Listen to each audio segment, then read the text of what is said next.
नमस्कार प्यारे मित्रों, स्वागत है आपका बहुत बहुत। मैं अनुराग छिंपा। मित्रों, आज कक्षा देखो एक वीडियो बन चुका है सूरदास के जीवन परिचय पे। ये भाग नंबर 2 है, कक्षा 10 एनसीईआरटी अध्याय 1 उसका भाग 2 है, जिसमें सूरदास के अध्याय की अपने चर्चा करेंगे। मित्रों, आपके कक्षा 10 एनसीईआरटी अध्याय सूरदास में भ्रमर गीत से 4 पद लिए गए हैं। भ्रमर गीत मतलब भंवरे के माध्यम से गीतों का सृजन सूरदास ने यहाँ किया है। अच्छा, श्री कृष्ण के एक मित्र थे उद्धव, जिनका नाम था।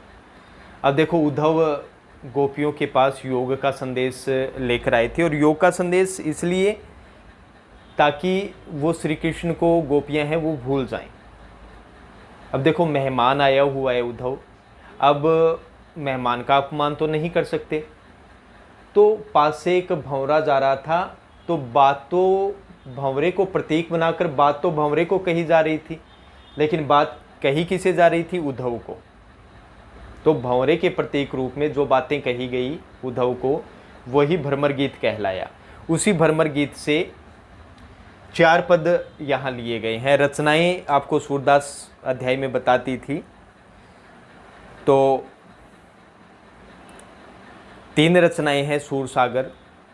देखो मित्रों, सूरसागर में कुल 4936 पद हैं, और जिसमें से 4078 से लेकर 4710 तक भ्रमर गीत हैं। 3 भ्रमर गीत हैं, एक है 711 और 12, और एक है 713। ये पदों में भ्रमर गीत आए हुए हैं। अच्छा, अगर बात करें दूसरी रचना की, सूर सारावली, जिसे सूरसागर का ही क्या माना जाता है? सार माना जाता है। उसमें पदों की संख्या है कुल 1107, और एक रचना और उनकी बच जाती है। वो कौन सी है? साहित्य लहरी। इसमें दृष्टकूट के 118 पद आए हैं। ये कुल 3 रचनाएं और पदों की संख्या है। तो प्रथम पद में तो गोपियां ये कहती है, मैं पाठ परिचय बता देता हूं, पद परिचय। तो प्रथम पद में तो ये कहती हैं गोपियां कि भाई उद्धव, आपने प्रेम नहीं किया है, और प्रेम नहीं किया इसी कारण आप हमारी विरह अवस्था है उसको नहीं समझ पाओगे। और दूसरे पद में यहाँ उन्होंने, गोपियों ने श्री कृष्ण के प्रति जो अपना अगाध प्रेम है उसको व्यक्त किया है।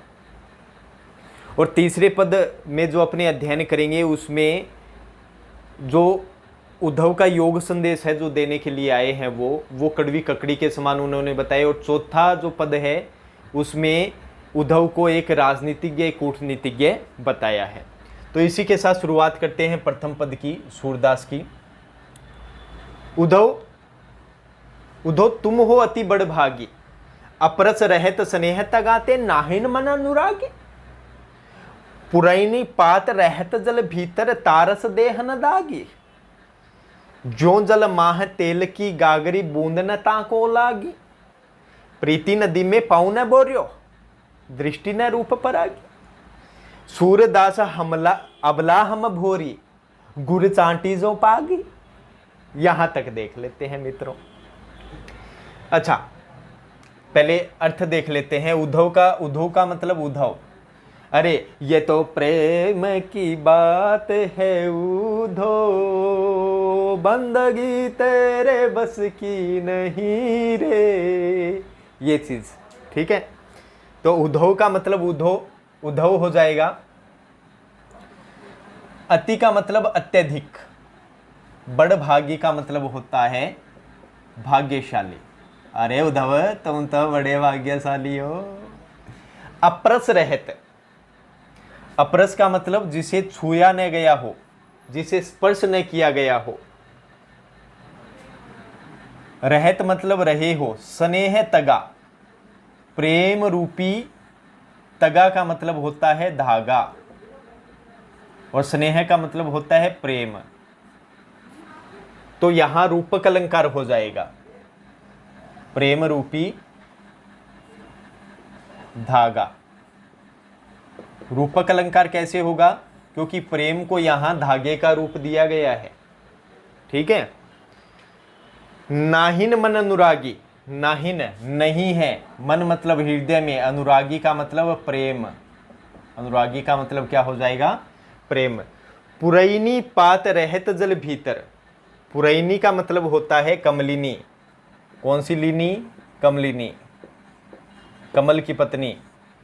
पात मतलब पत्ते, रहत मतलब रहते हैं, जल भीतर मतलब जल के अंदर। तारस फिर भी, रस का मतलब जल, देह मतलब शरीर पर या पत्तों पर, न मतलब नहीं, दागी मतलब लगती है। जो जल माह तेल की गागरी।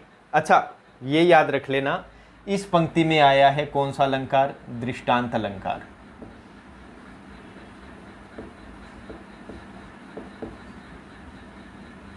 कौन सा अलंकार? दृष्टांत अलंकार आया है।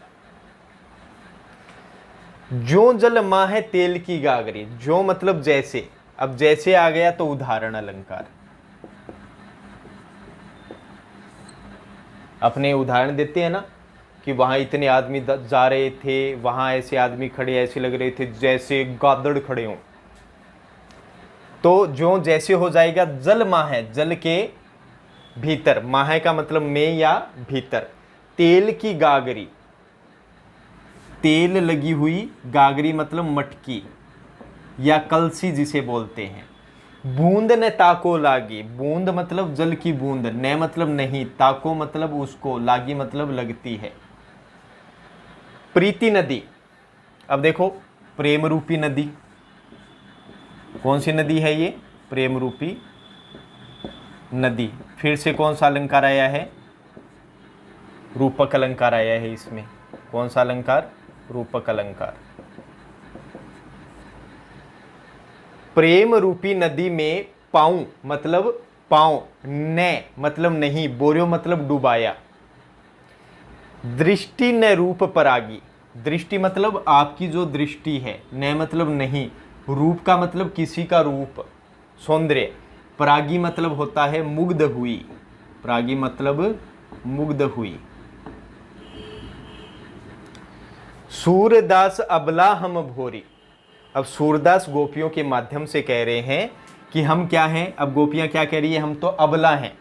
अबला का मतलब होता है जिसके पास बल न हो, इसलिए औरतों को अबला कहते हैं, जिसके पास शक्ति न हो। हम भोरी मतलब भोली,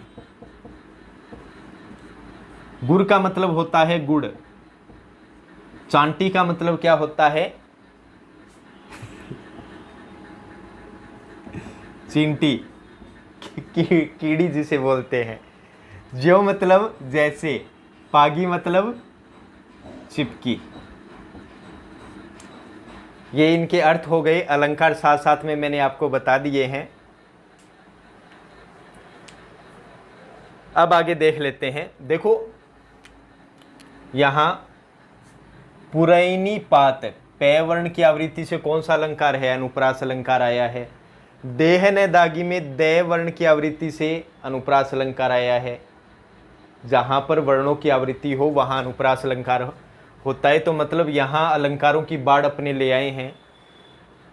अब इसका अर्थ देख लेते हैं। अर्थ देखने के बाद में मैं कुछ एक विशेषताएं आपको इसकी बतलाऊंगा।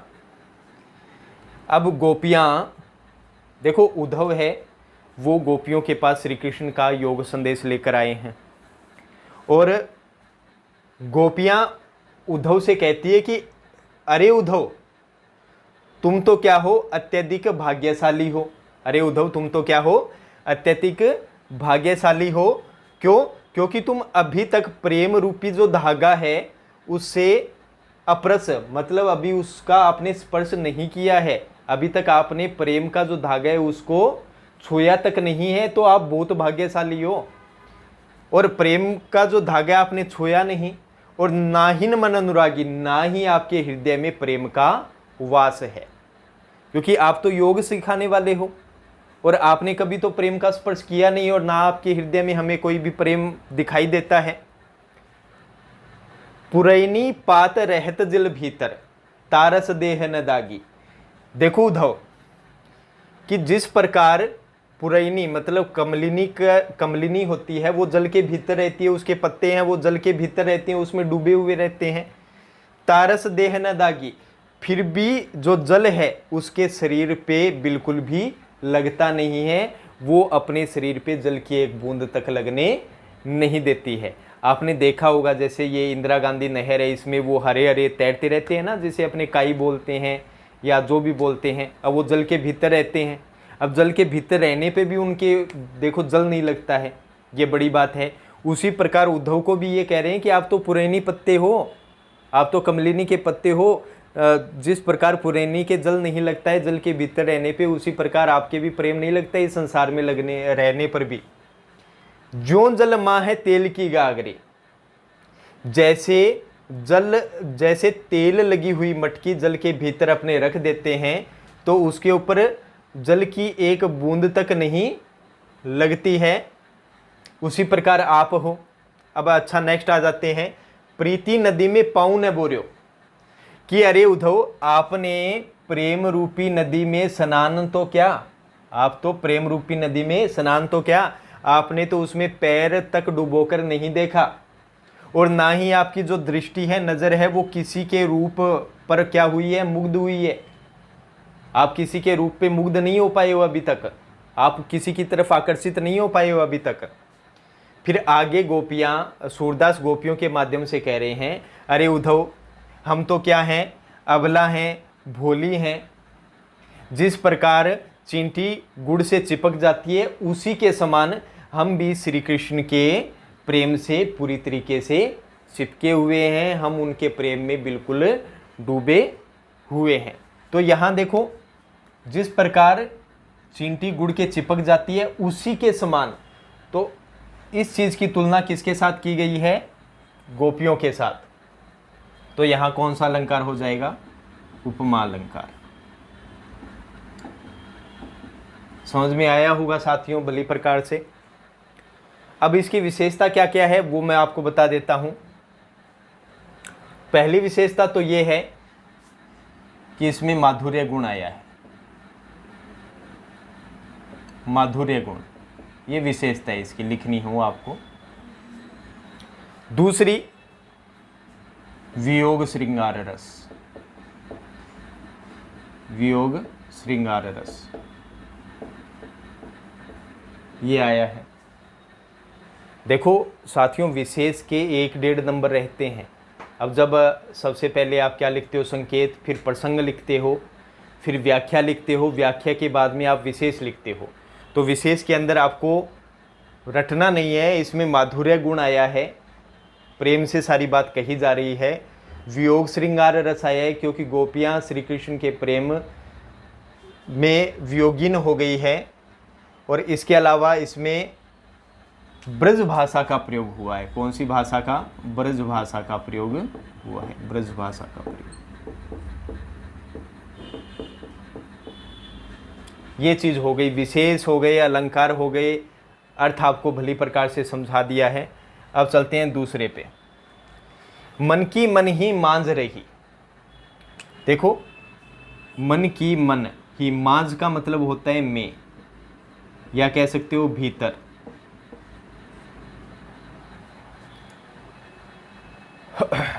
कहिए जाई कौन पे उधो नाही परत कहीं, अवधि आधार आस आवन की तन मन बिथा सही। अब इन जोग संदेशनी सुनी सुनी बिरहनी बिरह दही, चाहती हुती गुहारी जितही ते उतते धार बही। सूरदास अब धीर धरी क्यों मर्यादा न लही।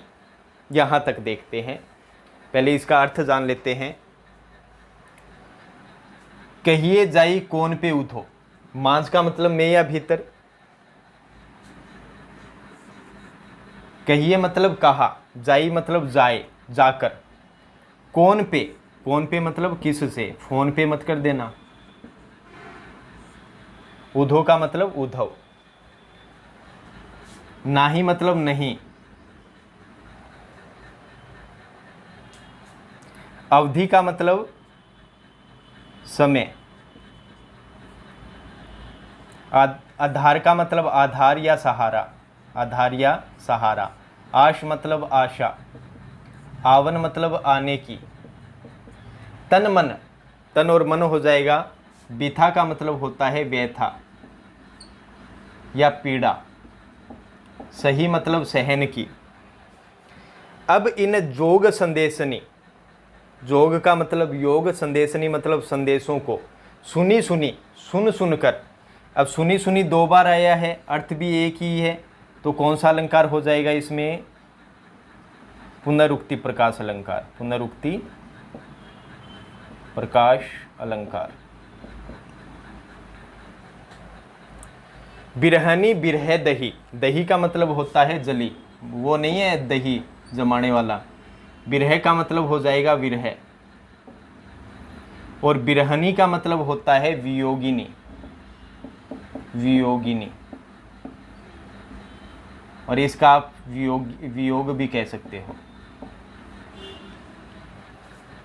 चाहती, चाहती थी, हुती मतलब थी हो जाएगा, हुती का मतलब थी, गुहारी पुकार, जितही ते जहां से, जितही ते मतलब जहां से, उतते वहां से, धार का मतलब धारा, बही का मतलब बही। सूरदास अब धीर धरई, अब सूरदास गोपियों के माध्यम से कह रहे हैं, धीर का मतलब धैर्य, धरही मतलब धारण करना, क्यों का मतलब क्यों। अब धीर धरी में ध वर्ण आया है दो बार, तो अनुप्रास अलंकार। ऐसे ही बिरहनी बिरह में बै वर्ण की आवृत्ति से अनुप्रास अलंकार हो जाएगा। मर्यादा का मतलब होता है मर्यादा, नए का मतलब नहीं। अब देख लेते हैं इसका हिंदी अर्थ, समझ में आ रहा होगा साथियों।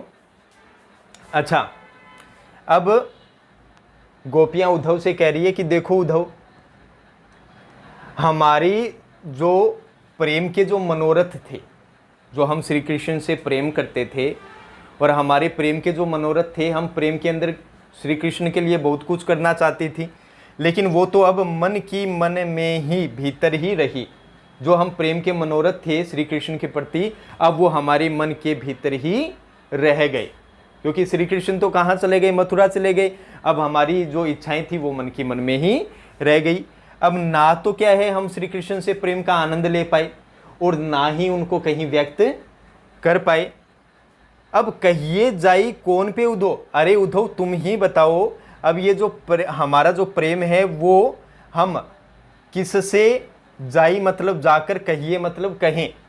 अब उद्धव तुम ही बताओ, हम श्री कृष्ण के प्रेम से जो संबंधित बातें हैं वो किससे जाई मतलब जाकर, कहिए मतलब कहें। श्री कृष्ण को ही बता सकती हैं, और तो किसी को बता नहीं सकती। क्यों? क्योंकि ना ही परत कहीं, और किसी को जब हम ये बातें कहती हैं तो ना ही परत कहीं कहते हुए नहीं बनता है, हमें संकोच आता है। प्रेम की बातें दूसरे से थोड़ी कही जा सकती है। अब उद्धव हमारे पास तो श्री कृष्ण के आने की, श्री कृष्ण के आने की समयावधि ही आधार मतलब हमारा सहारा थी, वो ही हमारी आशा थी। क्योंकि श्री कृष्ण हमें जाते वक्त कहकर गए थे कि मैं कुछ ही समय में लौट आऊँगा, और श्री कृष्ण की यही आने का जो वचन देकर गए थे वो ही हमारे जीने का क्या थी? आधार थी, आशा थी। और इसी आधार के ऊपर, इसी सहारे के ऊपर हमने तन और मन से श्री कृष्ण के आने की जो बिथा, व्यथा है, पीड़ा है, उसको क्या किया है? सहन किया है।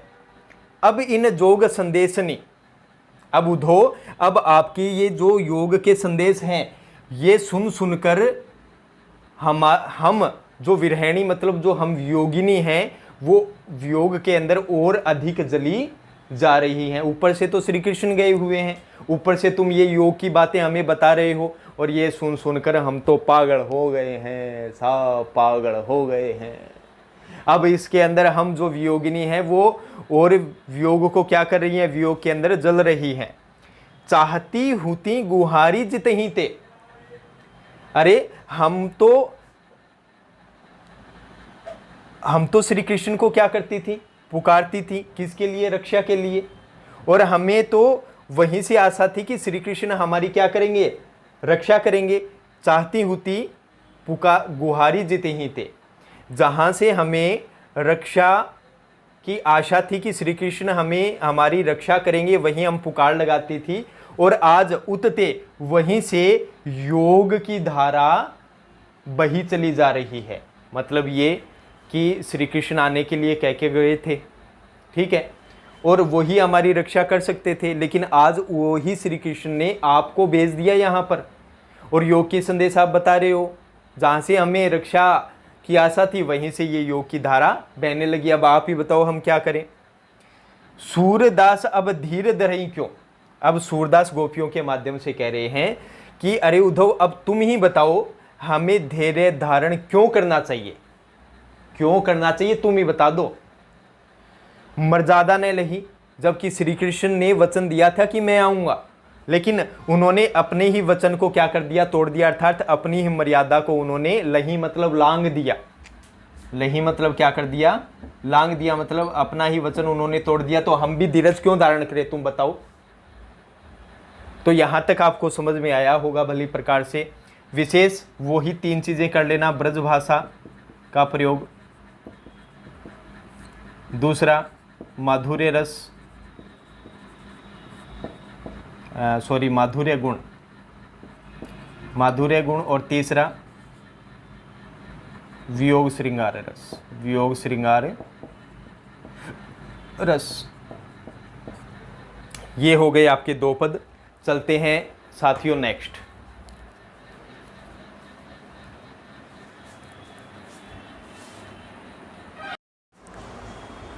अब आ गए हैं नेक्स्ट तीसरा। देखिए इसे गौर से। हमारे हरि हालिल की लकड़ी, मन करम बचन नंद नंदन उर यह दृढ़ करी पकड़ी।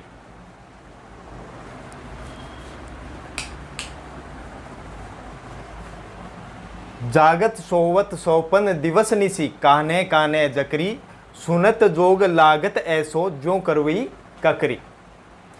सूतो व्याधि हमको ले आए, देखी सुनी न करी, यह तो सूर तिन्ही ले सौंपो जिनके मन चकरी।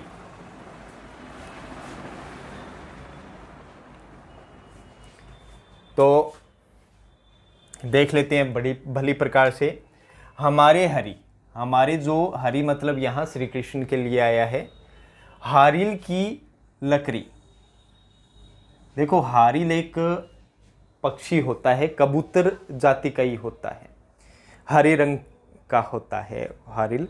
वो सदैव क्या है कि अपनी पंजों में लकड़ी दबाए रहता है।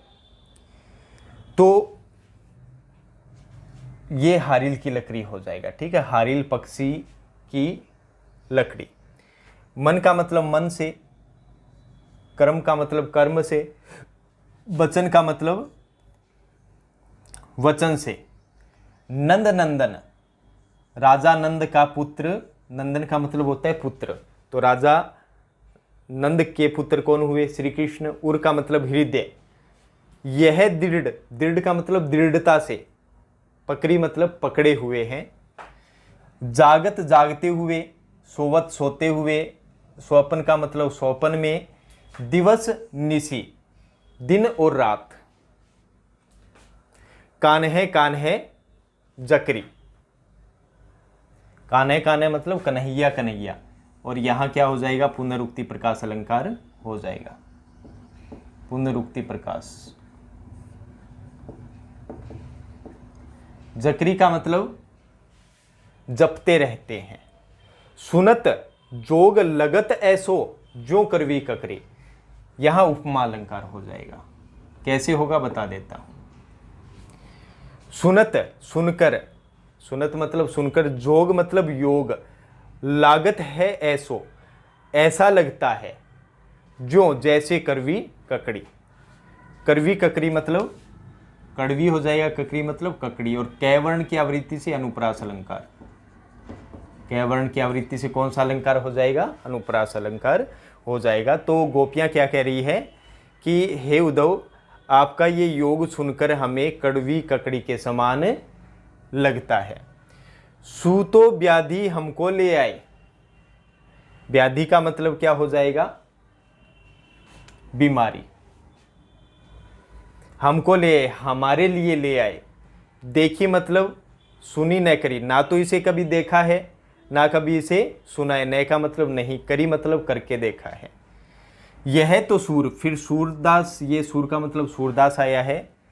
तिन्हें ले सौंपो, सौंपो मतलब सौंपना। तिन्हें ले मतलब ले जाकर, तिन्हें मतलब उन्हें, जिनके मतलब जिनके, मन का मतलब मन हो जाएगा, चक्री मतलब क्या हो जाएगा? चंचल। यहां तक देख लेते हैं, पूरे का हिंदी अर्थ देख लेते हैं।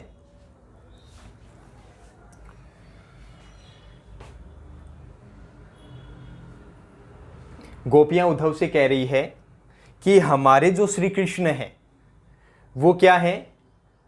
हारिल की लकड़ी के क्या है? समान है। जिस प्रकार हारिल पक्षी सदैव अपनी पंजों में लकड़ी दबाए रहता है, उसी प्रकार हम भी श्री कृष्ण को हमारे हृदय में क्या करती रहती है? बसाए रहती हैं, दृढ़ता से पकड़ी रहती हैं।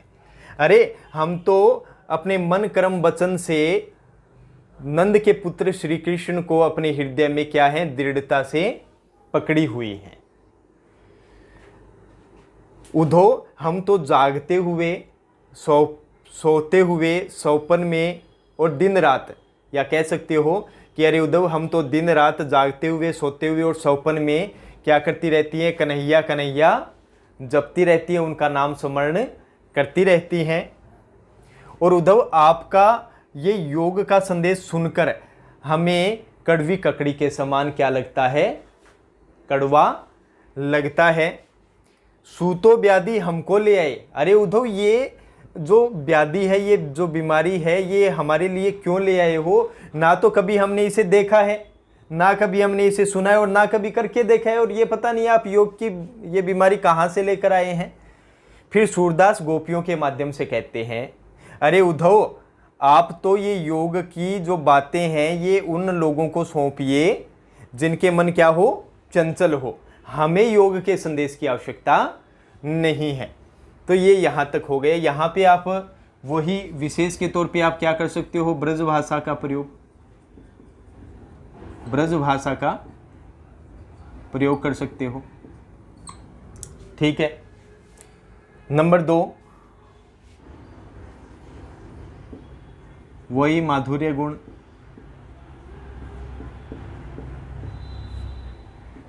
व्यंग्य शैली कर लेना, व्यंग्य शैली ये कर लेना, ये इसके विशेष में हो जाएगा। अब चलते हैं अंतिम चौथे पे। हरि है राजनीति पढ़ी आए। हरि है राजनीति पढ़ी आए। समझी बात कहत मधुकर के, समाचार सब पाए। एक अति चतुर हुते पहले ही, अब गुरु ग्रंथ पढ़ाए। बड़ी बुद्धि जानी जो उनकी जोग संदेशन पठाए। उधो भले लोग आगे के परहित डोलत धाए। अब अपनो मन फेर पाहिए चलत जू हुते चुराए। ते क्यों अनीति करे आपुन जे और अनीति छुड़ाए। राज धर्म तो यही सूर जो प्रजा ने जाही सताए। ये इसको पूरी तरीके से देख लेते हैं। अब उद्धव को गोपियां उलाहना देती हुई कह रही है कि बड़े राजनीतिज्ञ हो गए वो श्री कृष्ण जी, बड़े हैवी ड्राइवर हो गए वो। देखते हैं, अर्थ जान लेते हैं। हरि का मतलब श्री कृष्ण है, राजनीति का मतलब आप जानते हैं। पढ़ी आए, पढ़ लिया है, अध्ययन कर लिया है। समझी बात कहत मधुकर के। अच्छा, मधुकर यहां आया है उद्धव के लिए। किसके लिए? उद्धव के लिए। समझी, समझ गई हैं बात, मतलब सारी बातें। कहत मतलब जो भी उद्धव ने कही हैं। समाचार सब पाए, सब समाचार भी जान गई हैं। एक तो अति मतलब अत्यधिक। चतुर का मतलब चतुर होता है, चालाक होता है। हुते मतलब थे, पहले से ही अब गुरु ग्रंथ पढ़ाए। गुरु ग्रंथ का मतलब क्या होता है? राजनीति शास्त्र। और वैसे राजनीति का अर्थ होता है राजा की नीति, राजा का कर्तव्य। बढ़ी बुद्धि जानी जो उनकी, बड़ी मतलब बड़ी हुई, बुद्धि का मतलब बुद्धि मतलब अत्यधिक बुद्धिमान। जोग संदेशन, योग का संदेश। पठाए मतलब भेजना, पठाए मतलब भेजना। उधो भले लोग, उधो का मतलब उधव हो जाएगा, भले का मतलब भले, लोग आगे के। आगे का मतलब क्या होता है? पहले के, जो पुराने लोग हैं या पहले के या पुराने लोग। परहित, दूसरों की भलाई के लिए। डोलत मतलब इधर उधर, धाई मतलब दौड़ना।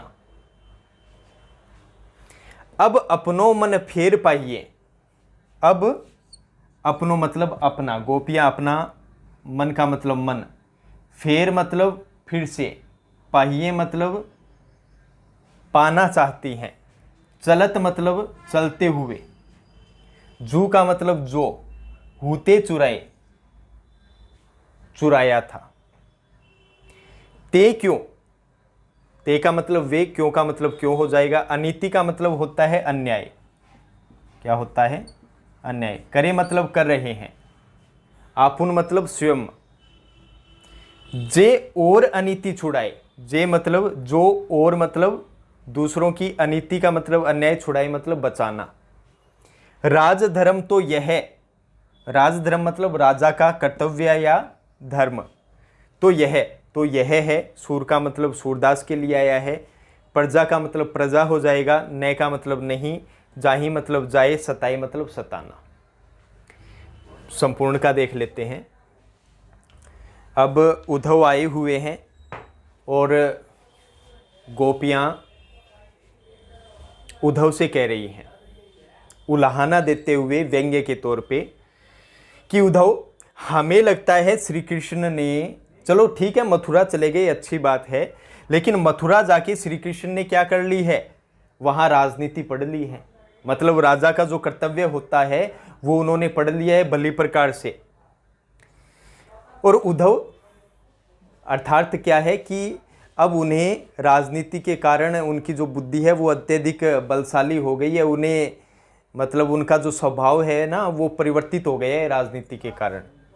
अरे मधुकर, अरे उद्धव, तुमसे बात करके, बात कहत मतलब तुमने जो बात कही, तो आपकी बातें सुनकर हम समझी मतलब सब बातें समझ गई हैं श्री कृष्ण जी से संबंधित।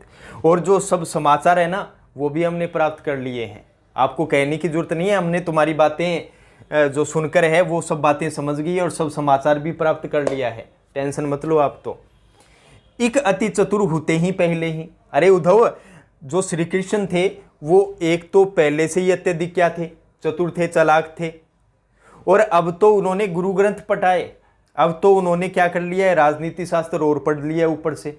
अब बताओ क्या कर ले? अब वो तो दुगने चतुर हो गए होंगे। बढ़ी बुद्धि, अच्छा बड़ी बुद्धि, अब इसमें वर्ण की आवृत्ति से कौन सा अनुप्रास अलंकार आया है? जानी मतलब जानकर, जो उनकी जोग संदेशन पढ़ाए। अच्छा, बड़ी बुद्धि जानी जो उनकी, और हम ये भी जान गई हैं कि उनकी जो बुद्धि है वो और अधिक बढ़ गई है, अर्थात वो वहाँ मथुरा जाकर अत्यधिक बुद्धिमान हो गए हैं। जो उन्होंने हमारी, हम जैसी प्रेम में पड़ी हुई गोपियों के लिए किसका संदेश पठाई मतलब भेज दिया है? योग का संदेश भेज दिया है। अरे हम तो श्री कृष्ण के प्रेम में डूबी रहती थी और वो देखो इतने बुद्धिमान निकल गए कि उन्होंने हमारे लिए देखो योग का संदेश भेजा है।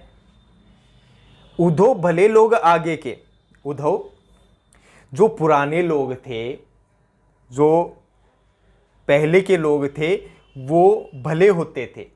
वो भले लोग जो पुराने होते थे वो परहित, दूसरों की भलाई के लिए इधर उधर धाए मतलब क्या करते रहते थे? दौड़ते रहते थे। वो सब कुछ भूल जाते थे लेकिन दूसरों की भलाई करते थे और दूसरों की भलाई के लिए इधर उधर क्या करते रहते थे, दौड़ते रहते थे। लेकिन तुमको देखो, तुम तो हमें और अधिक दुखी करने के लिए मथुरा से यहाँ तक दौड़कर चले आ गए हो। शर्म कर लो थोड़ी बहुत। अब अपनों मन फेर पाइए, चलत जुहूते चुराए। चलो ठीक है, तुम हमें सताने के लिए आ गए, एक काम तो कर सकते हो, एक भलाई तो कर सकते हो हमारी, कि जो श्री कृष्ण चलते हुए, जब श्री कृष्ण यहाँ से जा रहे थे उस समय जो हमारा मन उन्होंने चुराया था, वो मन एक बार हम फेर पाइए, फिर से प्राप्त करना चाहती हैं। क्या वो आप मन हमें वापस दे सकती है जो श्री कृष्ण चुरा कर लेके गए थे? है दम? ते क्यों अनीति करे आपुंजे और अनीति छुड़ाए।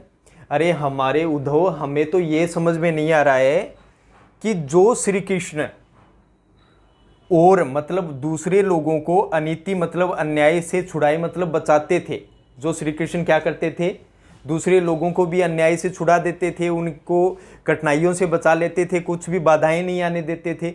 आज वही श्री कृष्ण क्यों, वही श्री कृष्ण क्यों हमारे साथ अन्याय कर रहे हैं? वो स्वयं हमारे साथ इतना अन्याय कर रहे हैं जो हमें योग का संदेश उन्होंने भेज दिया है।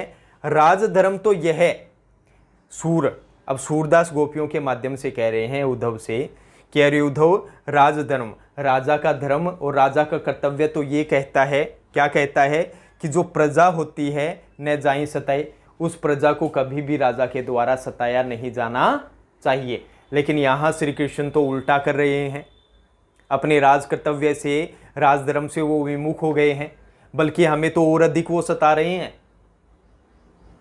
और अब तुम ही बताओ ऐसा क्या क्या कर सकती हैं हम?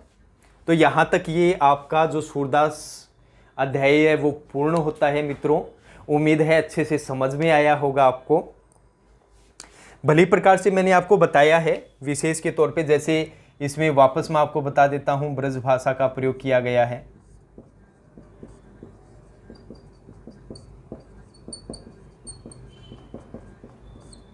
ब्रज भाषा का प्रयोग हुआ है। इसके अलावा ये अनुप्रास अलंकार आया है, और भी आप देख सकते हो, जैसे गुरु ग्रंथ में गैवर्ण की आवृत्ति से क्या है, अनुप्रास अलंकार आया है। इसके अलावा देखो एक अंत्यानुप्रास अलंकार होता है जो लगभग सभी में मिलता है। देखो अंत्यानुप्रास का मतलब क्या होता है, मैं यहाँ बता देता हूँ। अंत्यानुप्रास,